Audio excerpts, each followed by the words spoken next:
Hi friend, Padmashri cooking channel. But మీరు చూడండి, ఇక్కడ మినీ స్టవ్ అయితే కనిపిస్తుంది కదా.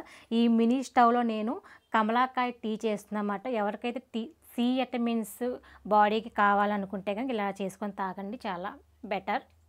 ఇప్పుడు మనం స్టవ్ వెలిగించుకున్నాం, బట్ ఇది రైట్ సైడ్ ఆన్ చేసుకుంటే గ్యాస్ వస్తుంది మనకి. చక్క చూడండి, ఈ విధంగా అయితే వెలుగుతుందన్నమాట. చక్క మనకి ఇప్పుడు వాటర్ పోసి బౌల్ అనేది పెట్టేస్తున్నాను. కొంచెం బాయిల్ అవ్వాలన్నమాట వాటర్ మనకి.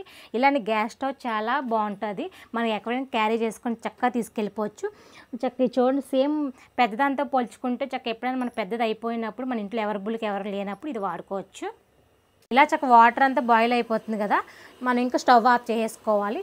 దీంట్లో చిటికెడు టీ పౌడర్ వేసుకుంటే సరిపోతుంది మనకి. స్టవ్ ఆఫ్ చేసుకుందాం. ఇంకా డికాషన్ చక్క వడబోసుకున్నాం గ్లాస్లో. మనం మిగతా ప్రాసెస్ చూద్దాం. ఈ గ్లాస్లో వచ్చి మనం లెమన్ జ్యూస్ అయితే యాడ్ చేసుకోవాలి. చక్కగా లెమన్ జ్యూస్ వేసాం కదా, ఇప్పుడు కమలాకాయ జ్యూస్ కూడా ఇదే విధంగా పిండి వేసుకోవాలి.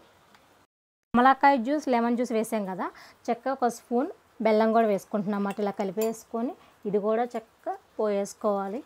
చాలా బాగుంటుంది టేస్ట్. ఒక్కసారి చూడండి, చక్కగా మనం మామూలు టీ కంటే కూడా ఇది చాలా బాగుంటుంది. ఒక్కసారి ఇలా చక్క మొత్తం కలిపేసుకొని చక్క తాగితే భలే టేస్టీగా ఉంటుంది. బెల్లం టేస్ట్ చాలా బాగుంటుంది. చూడండి ఒకసారి.